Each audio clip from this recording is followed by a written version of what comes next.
Bonjour à vous, bonjour les copains, bonjour les copines, les copains, les copains, les copines, et à toute la famille. Alors, aujourd'hui, je voudrais parler d'un livre qu'un ami m'a conseillé, Al. Bonjour Al. Alors, c'est pas une BD, à proprement parler, même pas du tout à parler, mais ça parle de BD. Ça parle de BD, ça parle de comics surtout. Ce qui m'intéresse moi, c'est ça, c'est les comics. Les comics, donc les super ouais, les comics égale super-héros. Donc ça nous retrace l'histoire française des super-héros à la française. C'est pas genre pour être chauvin, genre ouais, nous on a tout inventé ou on a tout copié. En vérité, tout s'entrelace. Les Américains ont copié sur les Français ont copié sur les Américains, les Français ont beaucoup travaillé avec les Italiens autour des super-héros. Donc, je vais vous montrer.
Quand je dis aventurier, bien sûr, on parle de quoi?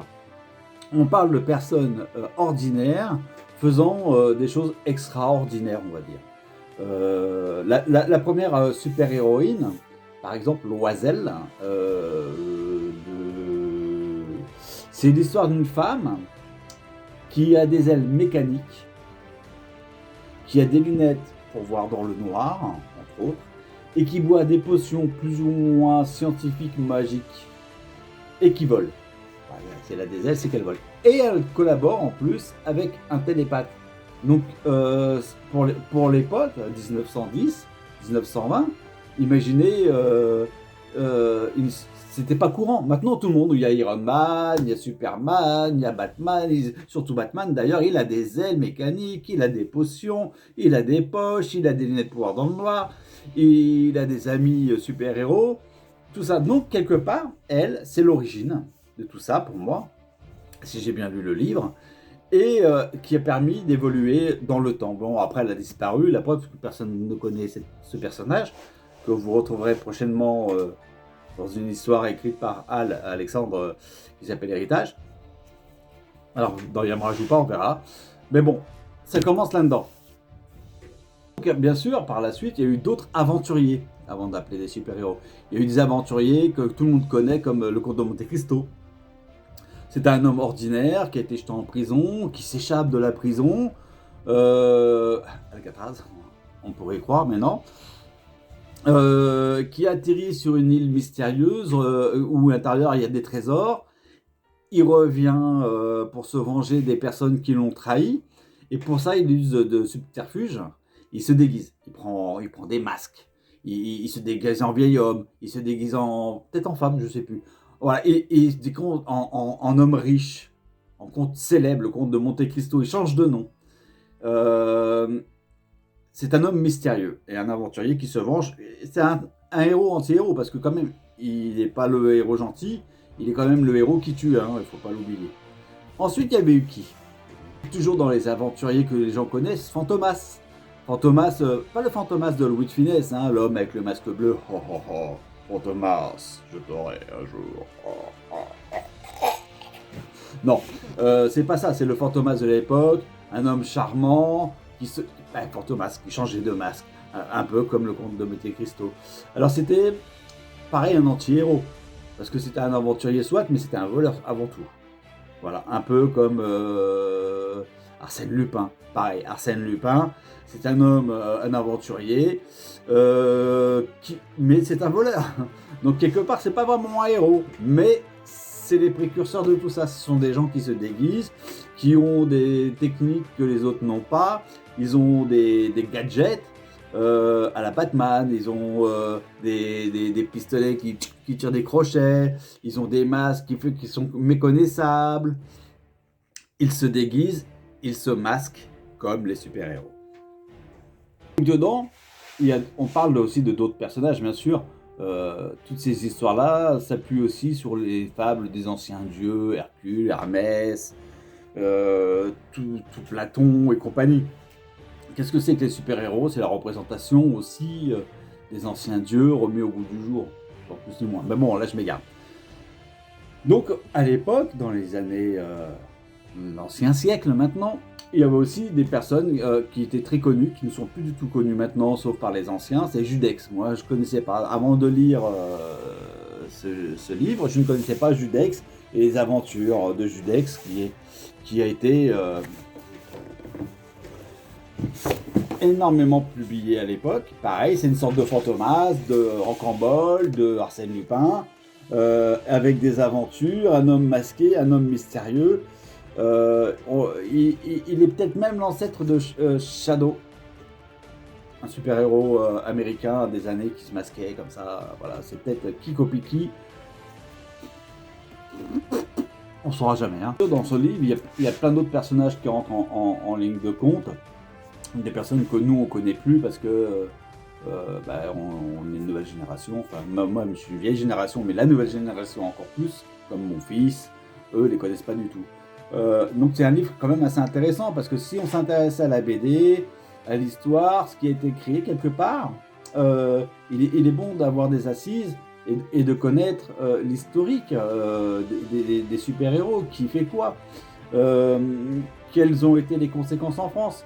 Parce que les super-héros, maintenant, tout le monde en voit, on trouve ça normal. Ça passe au cinéma, ça passe à la télé, ça passe dans les chaînes de séries comme Netflix, Amazon Prime, Disney. Les super-héros, il y en a partout. Mais à l'époque, en France, c'était pas ça. Il y avait de la censure, les hommes masqués, c'était des hommes mystérieux, ils avaient le visage caché, pourquoi ils cachent leur visage, c'est honteux, on met en avant des histoires avec des bandits, des voleurs, des assassins, ça perturbe l'esprit des enfants. Et ça a duré très très longtemps, jusque dans les années 80. Donc de 1900 à 1980, plus de 80 ans de censure en France autour de la BD, de super-héros, d'aventuriers. Alors la science-fiction, ça passait crème. Si de la science-fiction, on sait que c'est imaginaire. Mais si c'était des héros avec des super pouvoirs acquis ou avec des équipements, ça passait moins bien. Surtout si ça se passait dans l'époque. Par exemple, si nous on faisait des super-héros qui se passaient maintenant et on mettrait des personnages en avant, on dirait oh là là, c'est de la politique, c'est un scandale, ça perd. Comme maintenant avec les jeux vidéo. Les jeux vidéo maintenant, les gamins qui jouent avec des consoles, avec des jeux des fois assez violents, les gens ils disent ouais, ça va les perturber, qu'est-ce qui se passe? Ça va faire de nos enfants des délinquants, ça va faire de nos enfants des criminels, des drogués, des alcooliques, voire des communistes. Ah non, bon, ouais, voilà. En gros, c'est ce qui s'est passé à l'époque. Donc, Monsieur Xavier Fournier, qui est l'historien de la BD française, du comics en général, un homme très très très cultivé. Je ne le connais pas personnellement, à mon grand regret. Je pense qu'il m'apporterait tellement de choses, mais bon, c'est une autre histoire. Il a fait vraiment un très très beau livre, donc qui retrace l'histoire des super-héros, mais aussi donc l'aventure des publications en France. Tout le monde, ceux de ma génération, des années 80, 70, 80, ont connu les éditions Lug. Pour nous, c'était vraiment... on a l'impression que les super-héros, ça démarre de là. Mais non, non, les super-héros ne démarrent pas avec Strange, Titan, Nova ou Speedy. Non. C'était bien avant. Dans mon cœur, Strange sera toujours Strange, Spécial Strange, Strange Origin, Titan Nova, ça m'a permis de découvrir tous les super-héros américains.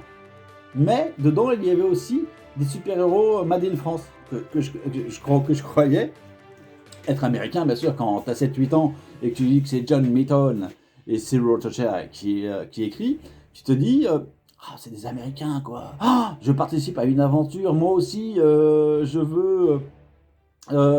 participe en lisant les aventures de Photonic, en lisant les aventures de Mike Royce, de Micros, en lisant l'Archer Blanc dans Mickey. On a l'impression de participer à l'aventure. Et ça donne envie de participer. Ce qui d'ailleurs m'a lancé dans le dessin, même si je suis pas bon. Voilà, qui me fait de moi, qui aime toujours mettre en lumière ou en couleur des illustrations d'amis parce que leurs dessins sont tellement sublimes. Et ça me rappelle cette sensation quand je lisais Strange ou Spécial Strange. Quand je lisais ça, cette sensation de participer à cette aventure était jouissif. Et donc en ayant participant moi maintenant à des publications, à des mises en image par la colorisation de certains dessins, j'ai l'impression aussi de participer à ça.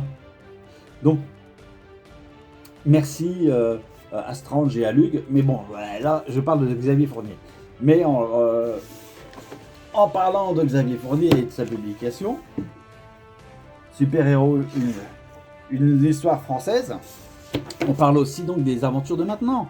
On parle des republications d'ailleurs de Photonic, il y en a beaucoup actuellement, hein, parce que le goût du reviens-y, de la nostalgie de notre époque aussi, c'est pour ça qu'on se remet dedans. Mais il n'y a pas que ça. Il y a HeroCorps, la série française faite par Astier, qui est sortie aussi en BD. Il y a des histoires que je suis comme Le Patrouilleur, ou comme Le Garde républicain, ou Oplitea, tous ces livres-là à la française, ou Héroïque. J'ai adoré Héroïque. J'ai hâte de voir la suite. Donc, toutes ces aventures-là continuent. En vérité, l'histoire française du comics, du French comics, comme on dit maintenant, pour certains, ou du comics tout court, comme certains diraient manga, parce que manga c'est japonais, mais maintenant il y a beaucoup de Français aussi qui font du manga. Donc, c'est un type de BD. Donc, super-héros est égal comics. French comics ou comics, pour moi, c'est la même chose. Donc, il suffit que l'écriture soit bien faite.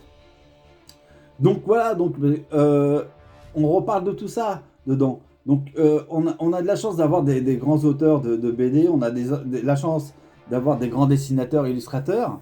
Et tout ça, c'est retracé un petit peu là-dedans. Bien sûr, l'aventure continue. Là, quand j'ai terminé le livre, je me dis, mais il manque ça. Mais c'est normal. Parce qu'à l'époque, quand le livre a été fini, l'aventure des super-héros à la française, elle a continué. Donc, moi, je vous conseille, si vous vous passionnez d'histoire, si vous vous passionnez de l'histoire, surtout de la BD et du comic, je vous conseille ce livre, qui est magnifique, qui contient, qui contient beaucoup, hein. Il contient 240 pages. Voilà, il a une double jaquette. Alors, vous voyez, la jaquette est magnifique. Mais regardez ce qu'il y a en dessous. Le bijou. Hop! Regardez-moi ce petit bijou. En dessous de la surjaquette, il y a une surprise. Il y a quelque chose de magnifique. Regardez-moi derrière. Regardez-moi ça. Donc, allez dans votre librairie. Près de chez vous, le mieux. Hein. C'est mieux que ce que tout le monde déteste. Mais où tout le monde va, je ne citerai pas les ventes par Internet. Mais bon, même sur vente par Internet, hein, il y a des libraires qui vendent sur Internet maintenant. Donc,